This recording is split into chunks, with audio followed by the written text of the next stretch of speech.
नमस्कार प्यारे बच्चों, आप सभी लोगों का हमारे YouTube channel Sukhveer PCM study point में स्वागत है।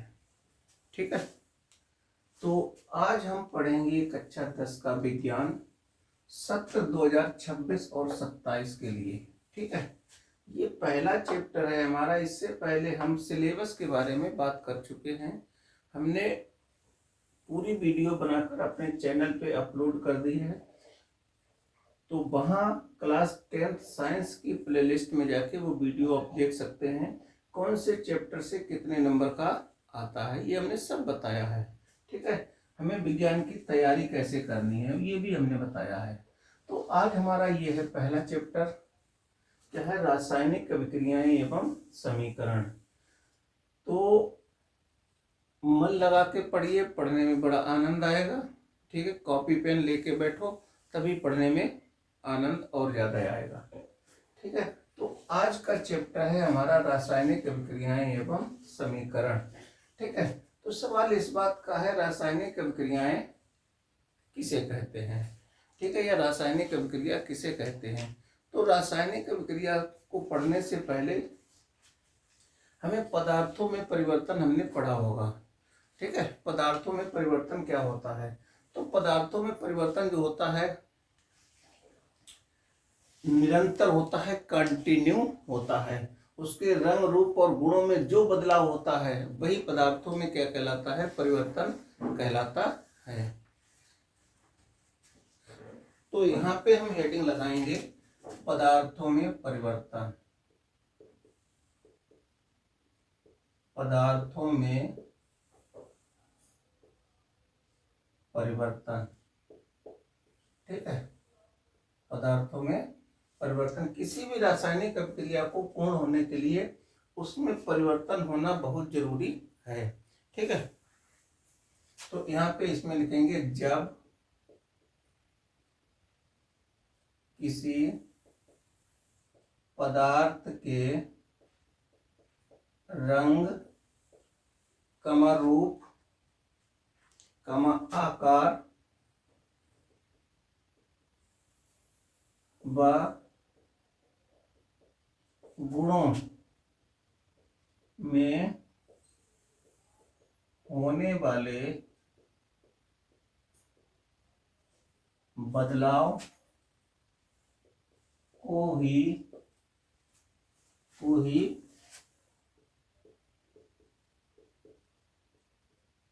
पदार्थों में परिवर्तन कहते हैं।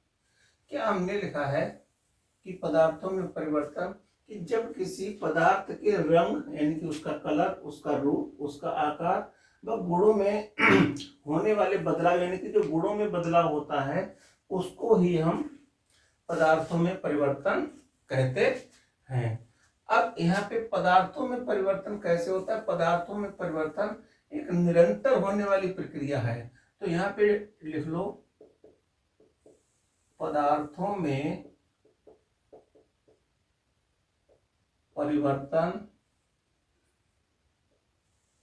एक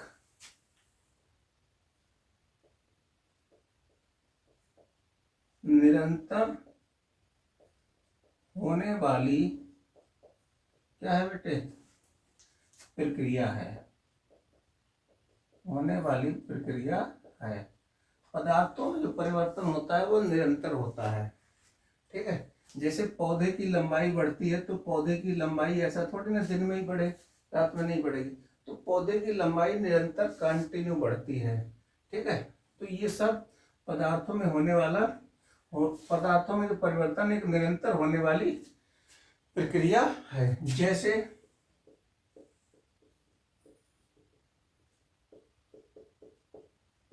लोहे में जंग लगना, तो ऐसा थोड़ी ना लोहे में जंग जो दिन में ही लगती है रात में नहीं लगेगी। तो लोहे में जंग लगना,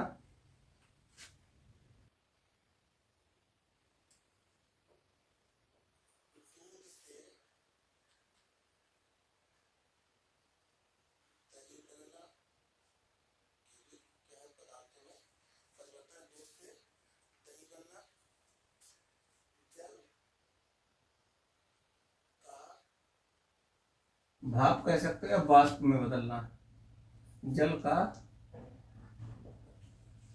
वाष्प में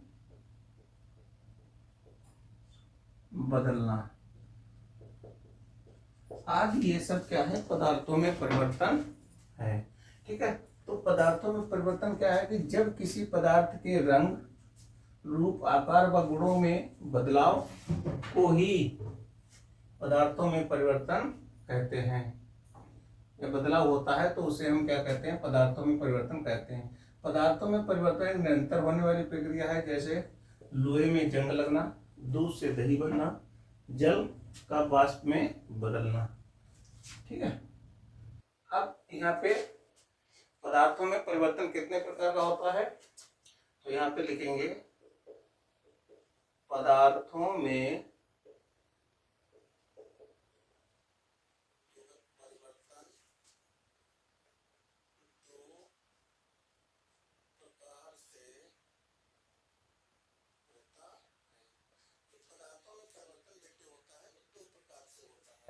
नंबर एक है हमारा भौतिक परिवर्तन,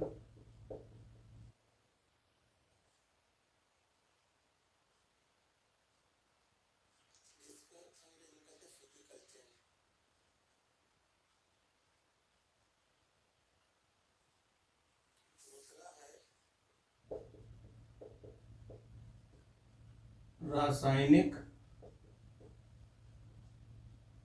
परिवर्तन जिसको कहते हैं केमिकल चेंज।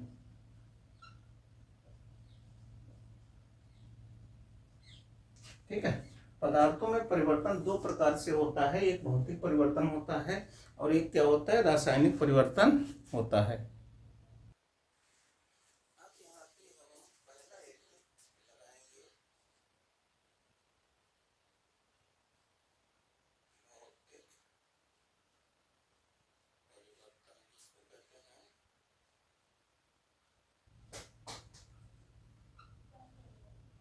फिजिकल चेंज, ठीक है, जिसको हम कहते हैं फिजिकल चेंज। भौतिक परिवर्तन क्या होता है कि इस परिवर्तन में पदार्थ की मूल अवस्था कभी भी नहीं बदलती है। तो इसमें लिख लो सिंपल भाषा में, इस परिवर्तन में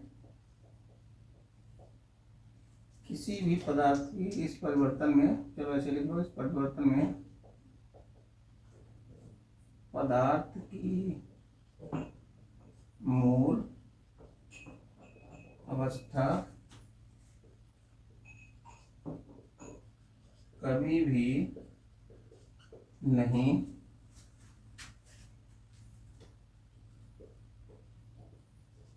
बदलती है। ठीक है, क्या है, इस परिवर्तन में पदार्थ की मूल अवस्था कभी भी नहीं बदलती है। क्या कहलाता है, भौतिक परिवर्तन।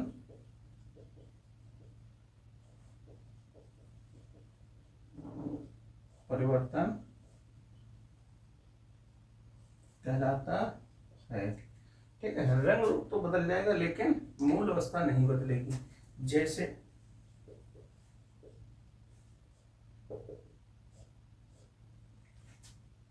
जैसे जल का या ऐसे लिख लो, बर्फ का जल में परिवर्तन। ठीक है, दूसरा लिख लो, बिजली के बल्ब का जलना या बुझना। ठीक है, बिजली के बल्ब का जलना या बुझना, ये सब क्या है, आपके भौतिक परिवर्तन है। ठीक है, अब यहाँ पे एक डालेंगे नोट पॉइंट।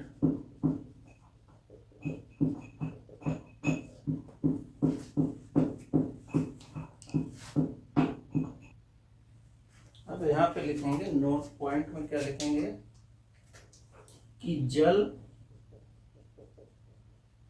एक ऐसा पदार्थ है जो तीनों अवस्थाओं, कौन कौन सी तीनों अवस्थाओं? ठोस, द्रव व गैस में पाया जाता है। ठीक है, जल एक ऐसा पदार्थ है जो तीनों अवस्थाओं में पाया जाता है। तो तीनों अवस्थाएं क्या होती हैं पदार्थ की? ठोस, द्रव, गैस। ठीक है, अब हम जानेंगे रासायनिक परिवर्तन।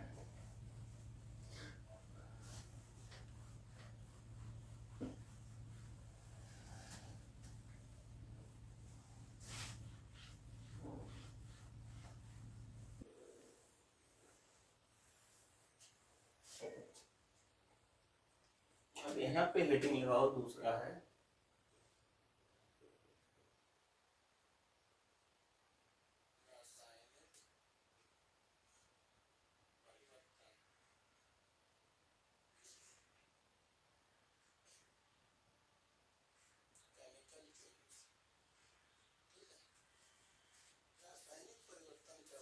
अब हम जानेंगे रासायनिक परिवर्तन, जिसको कहते हैं केमिकल चेंज। तो इसमें क्या है रासायनिक परिवर्तन में कि इस परिवर्तन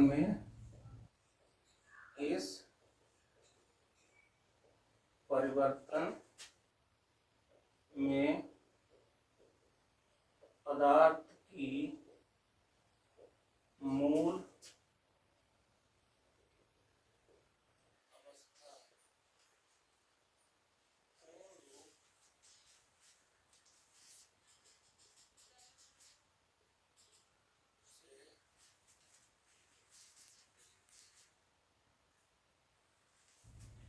अवस्था पूर्ण रूप से क्या है? बदल जाती है, अर्थात क्या है? अर्थात पदार्थ के गुणों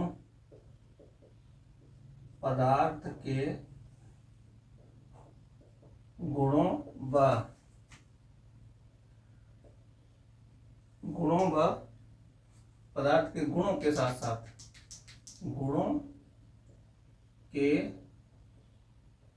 साथ साथ उसके संगठन में भी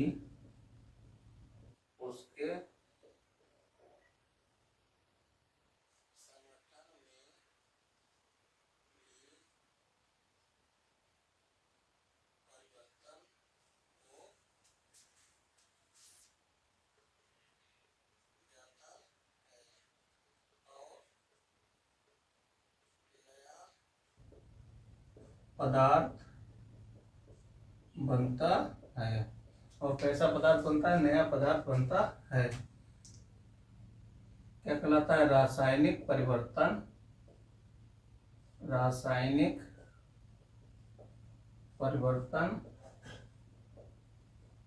कहलाता है।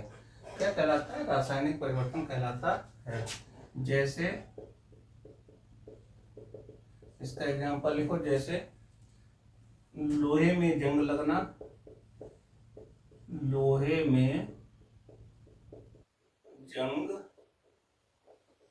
एक रासायनिक परिवर्तन का उदाहरण है। ठीक है, लोहे में जंग लगना, दूध से दही का बनना। ठीक है, दूसरा है भोजन का पचना। तीसरा है, अगला जो भी है, फलों का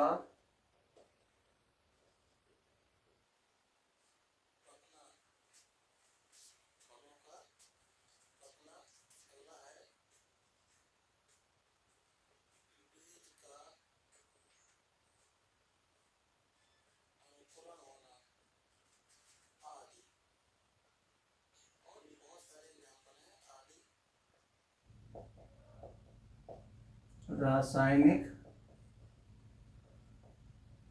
परिवर्तन के उदाहरण है। आदि क्या है? रासायनिक परिवर्तन के उदाहरण क्या है? रासायनिक परिवर्तन कि इस परिवर्तन में पदार्थ की मूल अवस्था पूर्ण रूप से बदल जाती है, अर्थात पदार्थ के गुणों के साथ साथ उसके संगठन में भी परिवर्तन हो जाता है और नया पदार्थ बनता है। क्या कहलाता है? रासायनिक परिवर्तन कहलाता है।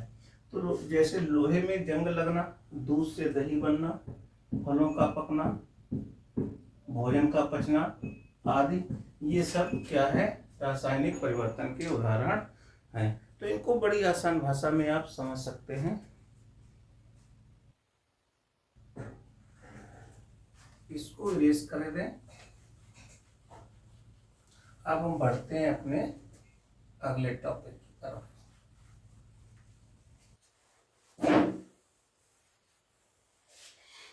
तो अब हम पढ़ेंगे रासायनिक अभिक्रिया। तो रासायनिक अभिक्रिया से पढ़ने से पहले हमें केवल अभिक्रिया को पढ़ना पड़ेगा। क्या पढ़ना पड़ेगा? अभिक्रिया। ठीक है, तो यहाँ पे हेडिंग लगाएंगे हम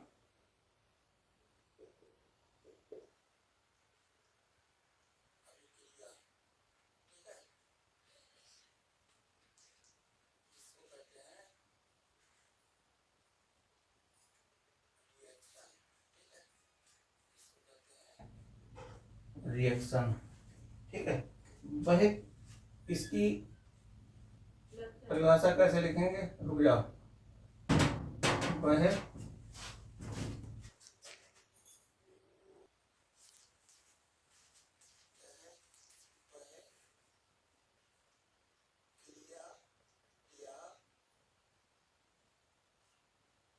वह क्रिया या बदलाव जिसमें किसी पदार्थ की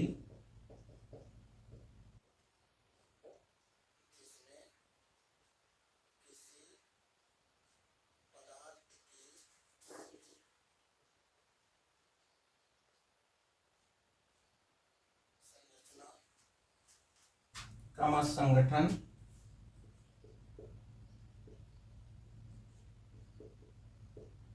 तथा गुणों तथा गुण लिखो, तथा गुण बदल जाते हैं, क्या कहलाती है? अभिक्रिया कहलाती है। क्या कहलाती है? अभिक्रिया कहलाती है। तो क्या है इसकी परिभाषा? कि वह क्रिया या बदलाव होगा जिसमें किसी पदार्थ की संरचना का संगठन तथा गुण बदल जाते हैं। यानी कि उस पदार्थ की संरचना बदल जाएगी, उसका संगठन बदल जाएगा और उसके गुण भी बदल जाएंगे। क्या कहलाती है? अभिक्रिया कहलाती है। ठीक है, क्या कहलाती है? अभिक्रिया कहलाती है। अब यहाँ पे डालेंगे अभिक्रिया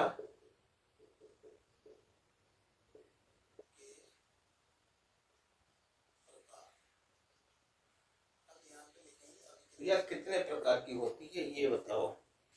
टाइप्स ऑफ रिएक्शंस, चलो इसको ले लो।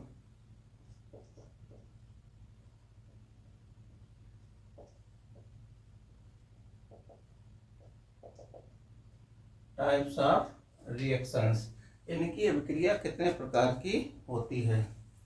तो यहाँ पे लिखेंगे ये दो प्रकार की होती हैं। अभिक्रिया कितने प्रकार की होती हैं? दो प्रकार की होती हैं। नंबर एक, यहाँ पे ऐसे लिखो अभिक्रियाओं के प्रकार, टाइप्स ऑफ रिएक्शंस, अभिक्रियाओं लिखो, अभिक्रियाओं के प्रकार। ठीक है, तो ये दो प्रकार की होती हैं। नंबर एक नाभिकीय,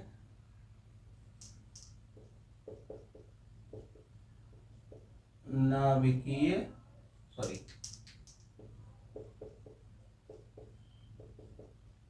नाभिकीय अभिक्रियाएं। नंबर दो है रासायनिक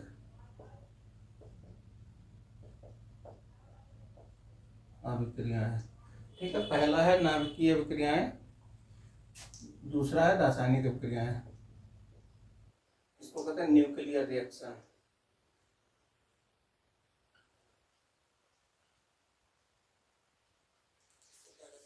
न्यूक्लियर रिएक्शन, ठीक है। इसको कहते हैं केमिकल रिएक्शंस।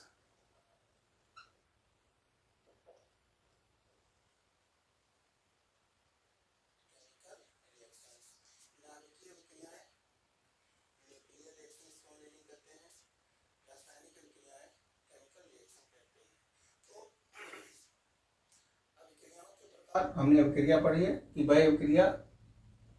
वह क्रिया या बदलाव जिसमें किसी पदार्थ की संरचना, संगठन तथा गुण बदल जाते हैं, अभिक्रिया कहलाती है। अभिक्रियाओं के प्रकार हमने लिखे, टाइप्स ऑफ रिएक्शंस, ये 2 प्रकार की होती हैं, नाभिकीय अभिक्रियाएं और रासायनिक अभिक्रियाएं। अब हम जानेंगे रासायनिक अभिक्रियाएं और रासायनिक अभिक्रियाएं क्या होती हैं। अब हम जानेंगे रासायनिक अभिक्रियाओं तथा नाभिकीय अभिक्रियाओं में अंतर, या नाभिकीय अभिक्रियाओं तथा रासायनिक अभिक्रियाओं में अंतर।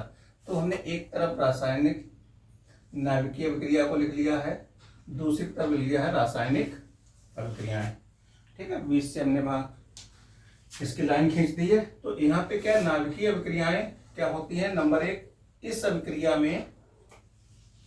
अभिक्रिया में परमाणु के नाभिक भाग लेते हैं, पार्टिसिपेट करते हैं, ठीक है। तो नाभिकीय अभिक्रिया में क्या करते हैं, परमाणु के नाभिक पार्टिसिपेट करते हैं या भाग लेते हैं, ठीक है। भाग लेते हैं, पार्टिसिपेट करते हैं, भाग लेते हैं नहीं, ठीक है। तो नाभिकीय अभिक्रिया में क्या करता है कि परमाणु के नाभिक भाग लेते हैं। रासायनिक अभिक्रिया में क्या है कि परमाणु की बाहरी कक्षा के इलेक्ट्रॉन भाग लेते हैं। रासायनिक अभिक्रिया में परमाणु की बाहरी कक्षा के जो इलेक्ट्रॉन होते हैं वो क्या करते हैं, पार्टिसिपेट करते हैं। ये पहला पॉइंट हो गया, ठीक है। दूसरा पॉइंट क्या है कि इस अभिक्रिया में एक प्रकार के परमाणु दूसरे प्रकार के परमाणुओं में क्या होते हैं, बदल जाते हैं। तो नाभिकीय अभिक्रिया में क्या होता है कि एक प्रकार के परमाणु दूसरे प्रकार के परमाणुओं में क्या होते हैं, चेंज हो जाते हैं, यानी कि बदल जाते हैं। जबकि रासायनिक अभिक्रिया में क्या होता है कि इस अभिक्रिया में परमाणु के रूप में कोई परिवर्तन नहीं होता है। अगर हाइड्रोजन का परमाणु है तो हाइड्रोजन ही रहेगा, यानी कि उसके परमाणु में कोई भी परिवर्तन नहीं होगा, ठीक है। तो ये दूसरा पॉइंट हो गया। तीसरा पॉइंट क्या है नाभिकीय अभिक्रिया का, क्या है, इस अभिक्रिया में परमाणु के संगठन, संरचना तथा गुणों में परिवर्तन होता है। तो क्या है नाभिकीय अभिक्रिया में, इस अभिक्रिया में परमाणु के जो संगठन होते हैं, यानी कि परमाणु कैसे बना है, उसकी संरचना क्या है तथा उसके गुणों में क्या होता है, परिवर्तन होता है। जबकि रासायनिक अभिक्रिया में क्या है, इस अभिक्रिया में क्या होगा, रासायनिक अभिक्रिया में अणु होगा, ठीक है। इस अभिक्रिया में अणु के संगठन, संरचना तथा गुणों में परिवर्तन होता है। इसमें अणु के संगठन, संरचना तथा गुणों में परिवर्तन होता है, जबकि नाभिकीय अभिक्रिया में परमाणु के संगठन, संरचना तथा गुणों में परिवर्तन होता है, ठीक है। तो ये तीसरा पॉइंट हो गया। रासायनिक अभिक्रिया क्या हो गया कि इस अभिक्रिया में अणु के संगठन, यहाँ पे अणु होगा, अणु के संगठन, संरचना तथा गुणों में क्या होता है, परिवर्तन होता है। अब इसका एग्जाम्पल जानेंगे कि 1H2, ये हाइड्रोजन के 3 समस्थानिक होते हैं, 1H1, 1H2 और 1H3, ठीक है, जिसको प्रोटियम, ड्यूटेरियम और ट्राइटियम कहते हैं। तो ये 1H2 ये ड्यूटेरियम है, हाइड्रोजन का समस्थानिक है, 1H3 ये ट्राइटियम है, हाइड्रोजन का समस्थानिक है। जब ये दोनों आपस में मिलेंगे तो यहाँ पे क्या बनेगा, एक नया परमाणु बनेगा हीलियम का 2He4, हीलियम को He से लिखते हैं, 2He4। 2 क्या है इसका परमाणु क्रमांक हो गया और 4 क्या हो गया इसका परमाणु भार, और एक 0N1 यानी कि ये एक न्यूट्रॉन निकल गया, ठीक है। तो 1H2 को क्या कहते हैं, इसको कहते हैं ड्यूटेरियम, 1H3 को कहते हैं ट्राइटियम, और ये हीलियम का हमारा क्या बन गया, एक नया परमाणु बन गया। वही तुमने बताया कि इस अभिक्रिया में, हाँ दूसरा पॉइंट देखो, इस अभिक्रिया में एक प्रकार के परमाणु दूसरे प्रकार के परमाणुओं में क्या होते हैं, बदल जाते हैं। तो ये हाइड्रोजन के परमाणु थे दो, 1H2 और 1H3, यानी कि ये ड्यूटेरियम हो गया, ट्राइटियम हो गया, दोनों मिलकर क्या बना लिया, हीलियम का एक परमाणु बन गया 2He4, ठीक है। अब इसका एग्जाम्पल देखते हैं किसका, रासायनिक अभिक्रिया का। तो यहाँ पे जिंक की अभिक्रिया कराई हमने सल्फ्यूरिक अम्ल से, किसके साथ कराई, सल्फ्यूरिक अम्ल यानी कि H2SO4 के साथ जिंक की अभिक्रिया कराई। तो यहाँ से क्या बन गया, जिंक सल्फेट बन गया। क्या बन गया बेटे, ये जिंक सल्फेट बन गया और हाइड्रोजन गैस क्या हुई, निकल गई। अब यहाँ पे देखो इसमें क्या लिखा, इस अभिक्रिया में अणु के संगठन, संरचना तथा गुणों में परिवर्तन होता है। पहले जिंक सॉलिड अवस्था में था, अब जिंक किसमें पहुंच गया, जलीय विलयन में पहुंच गया। जिंक से क्या बन गया, जिंक सल्फेट, ठीक है। और यहाँ से हाइड्रोजन गैस क्या हुई, निकल गई। अब यहाँ से देखो जिंक सल्फेट क्या एक अणु है, तो इसके अणु के संगठन, संरचना तथा गुणों में परिवर्तन हो गया। अब इसमें दूसरा पॉइंट देखो, इस अभिक्रिया में परमाणु के रूप में कोई परिवर्तन नहीं होता है। अब देखो जिंक, यहाँ पे भी जिंक का परमाणु तो यहाँ पे जिंक ही रहेगा, ठीक है। जिंक का परमाणु यहाँ पे है तो जिंक का जिंक ही रहेगा, ठीक है। ऐसा तो नहीं इसके परमाणु में कोई परिवर्तन हो जाए। तो रासायनिक अभिक्रिया में परमाणु के रूप में कोई परिवर्तन नहीं होता है। किसमें परिवर्तन होता है, अणु में परिवर्तन होता है। अणु के संगठन, संरचना तथा गुण बदल जाते हैं, ठीक है। तो ये हमारा हो गया नाभिकीय अभिक्रियाएं और रासायनिक अभिक्रियाएं, ठीक है, क्या होती हैं ये हमने पूरा बताया। इनके अंतर के रूप में जान के, तो ये हमारी रासायन नाभिकीय अभिक्रियाएं और ये रासायनिक अभिक्रियाओं का अंतर हमने स्पष्ट किया है। तो उम्मीद करते हैं आज का टॉपिक आपको समझ में आया होगा। अगर समझ में आया है तो हमारे चैनल को लाइक कीजिए, शेयर कीजिए और अधिक से अधिक सब्सक्राइब जरूर कीजिए, ठीक है। फिर मिलते हैं हम अपने नेक्स्ट वीडियो में।